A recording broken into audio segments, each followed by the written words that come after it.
Bonjour à tous. Aujourd'hui, je vais vous faire entrer dans l'intimité de votre flore intestinale. La comprendre, c'est l'apprivoiser, et l'apprivoiser, c'est la choyer. Je m'appelle Solène Duplessis et je suis coach naturopathe spécialisée dans les troubles digestifs. Je t'invite à t'abonner à ma chaîne pour être averti de la sortie de mes futures vidéos. Entrons dans le vif du sujet. Le microbiote, qu'est-ce que c'est ? Le microbiote, ou flore intestinale, est aujourd'hui considéré comme un organe à part entière, et son déséquilibre provoque de nombreux impacts sur le corps et l'esprit. Pour cause, 100 milliards de bactéries peuplent notre intestin. Elles interagissent entre elles avec les différents systèmes physiologiques de l'organisme. Notre microbiote intestinal regroupe plus de 800 espèces de bactéries différentes qui pèsent plus de 2 kg. Tout ce petit monde fait sa vie dans notre système digestif avec une concentration très importante au niveau du côlon. Notre biodiversité intestinale doit être en bonne santé pour interagir correctement avec les bactéries, virus, parasites et champignons que l'on qualifie de pathogènes. Elle est comme un jardin interne auquel nous devons prêter la plus grande attention en lui donnant ce dont elle a besoin.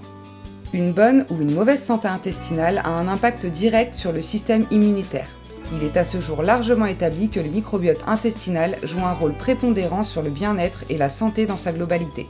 Quel est le rôle de notre flore bactérienne ? Notre flore intestinale sert à dégrader notre bol alimentaire. Les acides aminés ou les fibres vont par exemple fermenter, produisant des acides gras. Ces acides gras servent alors de nourriture aux cellules de l'intestin, ce qui permet de préserver la qualité de nos muqueuses. Elle agit pour renforcer notre système immunitaire, nous protégeant contre les attaques extérieures que nous vivons quotidiennement. Savez-vous que 60 à 70% des cellules immunitaires sont des cellules intestinales ? Il n'y a pas une bonne santé immunitaire générale sans avoir un microbiote sain. La flore intestinale produit autant de neurotransmetteurs que le cerveau. 90% de la sérotonine, qui est elle-même un neurotransmetteur, est produite dans l'intestin.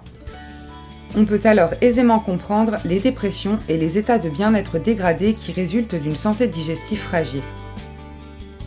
Outre ce que nous venons de voir précédemment, elle régule aussi l'appétit et produit des vitamines du groupe B et K, indispensables pour notre bonne santé. Voyons maintenant les conséquences d'un microbiote affaibli. Un microbiote en mauvaise santé est aussi appelé dysbiose. Le corps est capable de miracles, mais lorsqu'il n'arrive plus à retrouver des constantes normales, les problèmes commencent à s'installer. Voyons maintenant quelles sont les causes. Une mauvaise alimentation a un impact direct sur la qualité de notre flore bactérienne. Les nouvelles habitudes alimentaires, les repas pris sur le pouce et toujours plus d'additifs, de colorants et de pesticides dans notre alimentation quotidienne dégradent notre système immunitaire et par conséquent notre microbiote.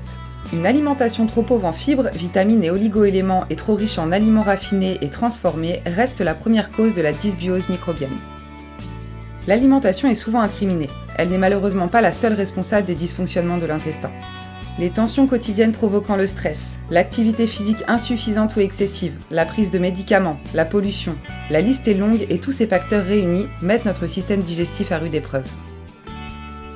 L'équilibre du microbiote se retrouve alors perturbé, avec la croissance anormale ou la disparition de certaines bactéries. C'est ce que l'on appelle dysbiose. La flore bactérienne n'est plus en mesure de travailler convenablement pour l'assimilation des nutriments. Si l'équilibre n'est pas rapidement rétabli, la barrière entre l'intestin et les vaisseaux sanguins est rompue, ce qui provoque l'hyperperméabilité intestinale et l'arrivée des douleurs. On entre alors dans un état d'inflammation chronique du tube digestif, qui influe gravement sur l'état de santé général. Outre les douleurs aiguës qu'une dysbiose provoque, les scientifiques ont aujourd'hui établi qu'elle serait la cause de bon nombre de maladies telles que le diabète, la maladie d'Alzheimer, l'obésité ou encore certaines maladies cardiovasculaires et articulaires. Autant de problèmes que chacun souhaiterait voir rester bien loin.